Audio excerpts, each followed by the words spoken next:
आप अगर 2015 के 20 के इलेक्शन से भी आप तुलना करें, 2020 में हरियाणा का भी इलेक्शन हुआ था तो बीजेपी को एक मेजॉरिटी नहीं मिली थी।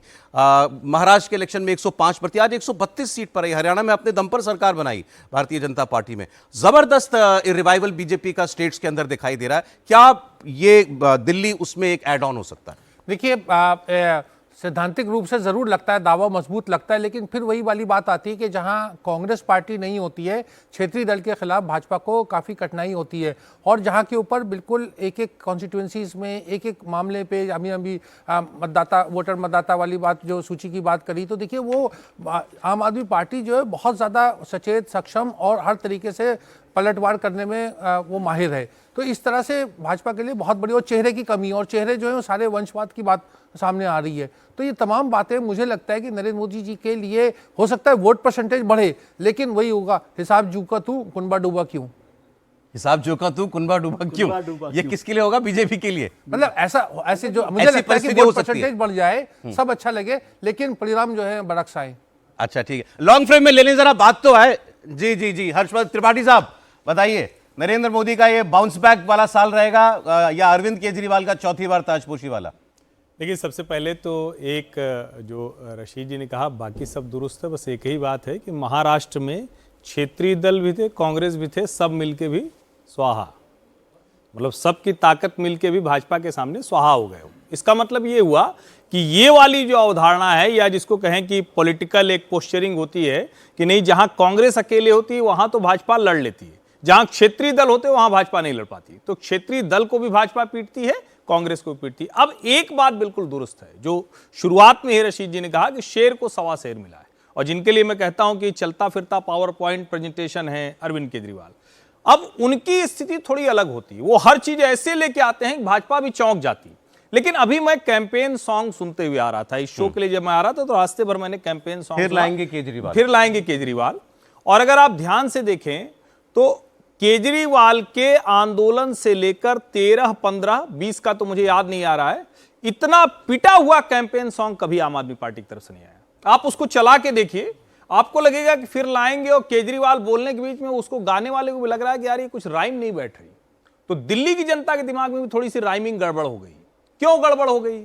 गड़बड़ इसलिए हो गई कि अरविंद बार बार एक बात कह रहे हैं, और पता नहीं उन्होंने समझ लिया या पिछले 2 दिन से बोलना बंद किया, वो खूब जमकर कह रहे हैं कि संविधान दिल्ली का ऐसा है कि वो इजाजत नहीं देता हमें काम करने की।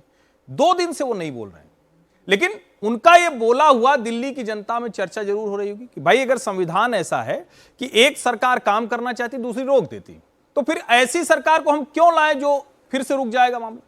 ये जो अपने पक्ष में वो कर रहे थे उनके खिलाफ जा रहा है, नंबर 1। नंबर 2 आप समझिए जो ज्यादा खतरनाक है, 2011, 12, 13, 14, 15, 16, 17, 18, 19, 20, 21, 22, 23, 24, हर साल दिल्ली की हर समस्या का नया समाधान है। पराली के लिए छोटी शीशी लाए हैं, 100 ml की होगी, उसको ऐसे ऐसे छिड़केंगे, पराली खत्म। अरविंद जी हैं ये, मैं प्रेस कॉन्फ्रेंस बता रहा हूं, मैं कोई हवाई बात नहीं बता रहा हूं। और ये सोशल मीडिया का इस्तेमाल था जो उसको बताते थे, यमुना साफ, अगली बार नहलवाएंगे नहीं तो आप लोगों को हो सकता है आपसे भी किसी इंटरव्यू में बोला उन्होंने कि नहलवाएंगे नहीं तो कोई बात नहीं, हम छोड़ देंगे, राजनीति छोड़ देंगे, हवा साफ कर देंगे, हमारे हाथ में आने तो दीजिए, पंजाब से सारा आ जाता है, ये लोग कुछ करते नहीं। अरविंद के वो सारे कारनामे जिसको दूसरों के ऊपर थोपते थे, अब उनके खिलाफ आ रहे हैं, और कहां आ रहे हैं? उसी सोशल मीडिया पर जहां वो बड़े मजबूत दिखते थे। ध्यान से आप देखिए तो उनसे मजबूत social media campaign Congress party की चल रही, उनसे ज्यादा मजबूत है। क्यों? क्योंकि कांग्रेस के पास कोई यहां बैगेज नहीं है। जैसे उनके ऊपर बैगेज, उनके सामने उनके पास बैगेज नहीं था ना कि भाई कैसे आप कहेंगे कि मुस्लिम अपीजमेंट, ये सच है कि मुस्लिम अपीजमेंट आप नहीं लगा सकते। हिंदू वो भी लक्ष्मी जी की पूजा, वो भी गणेश जी की पूजा, वो भी हनुमान जी की पूजा, हनुमान मंदिर से सब शुरू करते हैं, वो तो वो सब करते हैं। लेकिन संकट उनके अपनी चीजें हुई हैं जो पिछले 10-11 सालों का बैगेज उन्होंने खड़ा किया है। और पूरे कैंपेन में आप उसकी कैंपेन, उनकी कैंपेन सॉन्ग में कहीं कुछ ऐसा बताइए जो उनका काम हो, तो ये भी बड़ा रोचक लगेगा। तो नाच वाच तो लेगी दिल्ली की जनता, लेकिन भैया नाचले के लिए नहीं। आपने जो पहले बात की कि एक वोटर को अगर ये लगता हो भाई अरविंद केजरीवाल ने काम नहीं किया तो वो उनसे दूर जाएगा, अगर दूसरे को ये भी लगता हो कि ये करना चाहता है इसको करने नहीं देते तो वो भी इनके पास क्यों जाएगा? भाई जो जिसके पास ताकत है उसके पास जाएगा। वो देखिए, एक वर्ग जो वोटर्स का है वो अरविंद से इतनी जल्दी नहीं जाने वाला है। तो करीब 20% का मतदाता समूह वो एकदम बहुत स्ट्रांग बिलीवर है जिसको वो रेवड़ी पर चर्चा करके लाना चाहते हैं। लेकिन बाकी कौन सा है? बाकी तो वही है ना जो 7 आउट ऑफ 7 उधर चला जाता है और 70 में से 62 और 67 इधर आ जाता है। तो भैया ऐसा नहीं है, ये मुकाबला दूसरी तरह का है। 20 के बाद बहुत कुछ बदला है। वो जो आपने कहा जो पक्के वाला वोटर है केजरीवाल का, एक उदाहरण दे रहा हूं सर, कल लाइव मतलब अपने साथ घटा उदाहरण। एक केजरीवाल के समर्थक टकरा गए वहां पीछे, मैंने ये ट्विटर पर देखा, फोन देख रहा था तो कोई बीजेपी का नेता बोल रहा था कि इतने करोड़ का शीश महल बना लिया अपना, सुनते ही बिफर गए वो अचानक से। कौन बोल रहा है सर, ये कौन बोल रहा है? ये अरे वो मुख्यमंत्री है, मुख्यमंत्री नहीं रहेगा 50 करोड़ के घर में तो क्या हम रहेंगे? ये जो समर्थक है वो फिर ऐसा है, वो बोल रहा है। हाँ, रह रहा है केजरीवाल 50 करोड़ के घर में तो रह रहा है, बढ़िया है, चीफ मिनिस्टर है, रहेगा। विजय जी ठीक बात है। देखिए 2-3 बातें हैं, अभी तीनों विद्वान लोग हैं हमारे, उन्होंने बहुत अच्छे से समीक्षा की है। एक बात तो बहुत साफ लग रही है कि अब जब चुनाव के अनाउंसमेंट होगा, अभी क्या बनेगी सरकार उसको छोड़ दे, लेकिन ये इलेक्शन मुझे बाइपोलर इलेक्शन लग रहा है। जो सबको ट्रायंगुलर इलेक्शन लग रहा है वो मुझे बाइपोलर इलेक्शन लग रहा है। नहीं, उन्होंने बोल दिया बाइपोलर, ये वो तो नहीं, मतलब अभी तक चर्चा ये हो रही थी कि ट्रायंगुलर है। उम्मीदें सौरभ जो हैं, जैसा विजय भाई कह रहे हैं कि वो उस पर है कि कांग्रेस जो है आम आदमी पार्टी का वोट खींचे, तो वो लेकिन जो 14% इलेक्शन मुस्लिम हो गया। वोट है। दूसरा वोट परसेंटेज तो रशीद साहब ने बोला क्योंकि वो बहुत अच्छे से जानते हैं, लेकिन सीट के हिसाब से कांग्रेस का कोई नुकसान नहीं हो रहा इस चुनाव में। ये मैं मतलब जो सर्टेन बातें हैं उसका मैं जिक्र कर रहा हूँ, पहली बात। तीसरी बात यह है कि भारतीय जनता पार्टी का वोट परसेंटेज और बढ़ेगा, जो 38.5% के करीबन था विधानसभा में, लोकसभा में तो वो 54% है। चौथी बात ये समझना कि आम आदमी पार्टी का जो 54% वोट है उसमें से केवल 20% वोट उनका है, ऐसा नहीं है। यदि उसको विधानसभा में भी देख ले तो वो 28% 30% पर है, तो वो 28% वोट तो उनके, जो लोकसभा में भी उनको मिला है 24% वोट मिला है, तो वो 24% तो उनके पास है ही ना। लोकसभा में भी 24% वोट मिला है, तो वो 25% वोट, 24% वोट तो उनका पक्का वोट है। और मुझे अब भी ये लग रहा है कि भारतीय जनता पार्टी की तमाम कोशिशों के बाद भी अरविंद केजरीवाल को आप भ्रष्ट मुख्यमंत्री चस्पा नहीं कर पाए आज की तारीख में, मुझे ऐसा लगता है। खासतौर से उनके वोटर के साथ तो बिल्कुल नहीं है, भारतीय जनता पार्टी का वोटर जो है उसके साथ है। अब वो कितना बढ़ा लेते हैं उस वोटर को, वो है।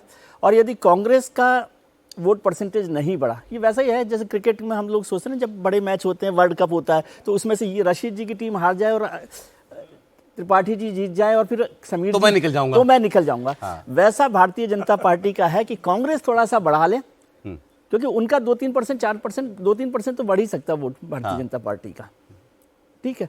और वो जो दूल्हा की जो अभी कमी चल रही है, अब तो रोका वोका सब हो गया ना, अब तो किससे हुआ लेकिन? हाँ, नहीं मतलब कार्यक्रम तो तय हो गया, दूल्हा ही तय नहीं हो रहा, तो वो दूल्हे की खोज जो है वो भी उनके लिए मुश्किल है। लेकिन भारतीय जनता पार्टी यदि कांग्रेस, हाँ दूल्हा दुल्हन मतलब एक ही बात है, लेकिन कांग्रेस का वोट यदि नहीं बढ़ेगा तो बीजेपी मुश्किल में, तो बीजेपी मुश्किल में रहेगी, और वो एक बड़ी मुश्किल है।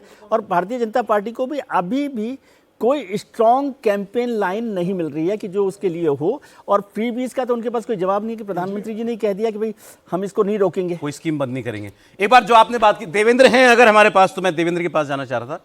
देवेंद्र, ये जो बातें हुई अभी कि बीजेपी को भी क्या वाकई जो उसकी रियलिस्टिक उम्मीदें हैं कांग्रेस पार्टी की परफॉर्मेंस से जुड़ी हुई हैं, क्या कांग्रेस इस चुनाव में बेहतर करे तो बीजेपी की स्थिति बेटर होगी?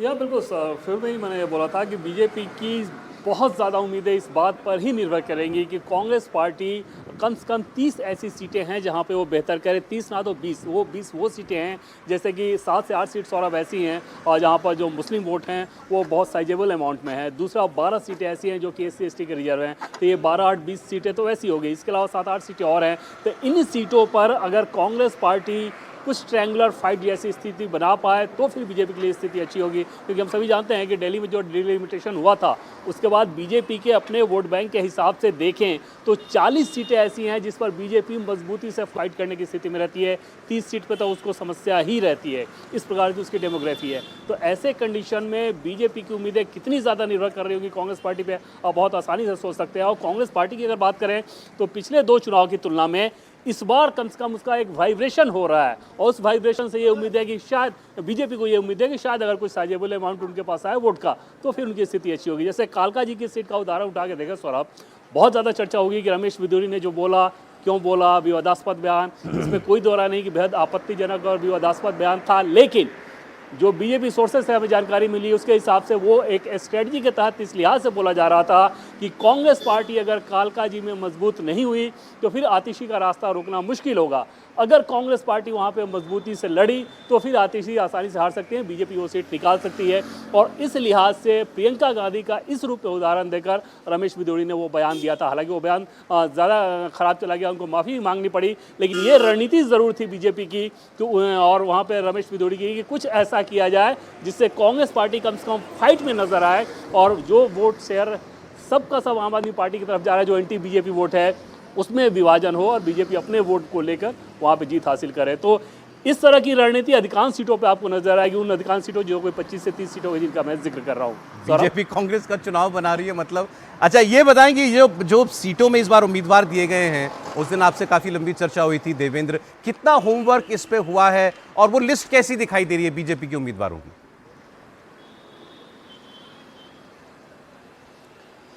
बहुत ज़्यादा होमवर्क किया गया था सौरभ, और 3-4 लेवल पे होमवर्क इस बार किया गया था। पहले जैसे प्रदेश के स्तर पे सीधे से लिस्ट आ जाती थी, केंद्रीय स्तर पे फाइनल कर लिया जाता है, इससे उलट इस बार संघ का भी बहुत ज़्यादा रोल रहा है। और ग्राउंड से एक तो एजेंसी लगाई गई थी, एजेंसी की रिपोर्ट, आरएसएस का अपना फीडबैक, फिर पार्टी संगठन का फीडबैक, और उन सबसे मिलान करने के बाद उन नामों का चयन किया गया। और पहली सूची में जैसे जो नाम आपको नज़र आ रहे हैं सौरभ, जो बड़े नाम थे उनको तो 2 महीने पहले ही बता दिया गया था, 2 से 3 महीने पहले, कि आप इस क्षेत्र में तैयारी करना शुरू कीजिए और वहाँ पर आपको विधानसभा का चुनाव लड़ना है। जो पूर्व सांसद हैं उनको तो जब लोकसभा का टिकट नहीं दिया गया था तभी बता दिया गया था। तो इस बार होमवर्क ज़रूर ज़्यादा नज़र आ रहा है। हालांकि बीजेपी ने अभी जो उम्मीदवारों के नाम का ऐलान किया 29 ही, लेकिन जो सोर्सेज हैं वो हमें बता रहे हैं कि 60 के आसपास तो लगभग 7-8 दिन पहले ही नाम फाइनल कर लिए गए थे। बाकी 10 सीटों पर भी विचार विमर्श चल रहा था। बीजेपी की अपनी पूरी कोशिश नज़र आ रही है कि वो ताकत लगाए, लेकिन जो मिसिंग चीज़ है वो ये कि पहली बात कि उनके पास वैसा कोई फेस नहीं है स्टेट लेवल पे जो केजरीवाल के नैरेटिव को काउंटर कर सके। क्योंकि दिल्ली में आप देखें सौरभ तो केंद्र सरकार ने बहुत कुछ कराया है, उनको आप एकदम टिप्स पर गिना सकते हैं कि ये काम केंद्र सरकार ने कराया है, लेकिन संगठन में इतनी ताकत नहीं कि उन नामों को वोटर्स के द्वारा सामने ले जाके एहसास करा सके कि ये बीजेपी की केंद्र की सरकार ने कराया है। जी देवेंद्र, दूसरी कमी ये है कि पूर्वांचल वोटर्स में आज भी बीजेपी वो करंट अपने लिए पैदा नहीं कर पाई है जो कि आम आदमी पार्टी ने किया है। सौरभ, तो ये अभी तक जो चुनाव कैसा दिखाई दे रहा है हमारे मेहमानों की नजर से, उसकी हम लोग बात कर रहे थे।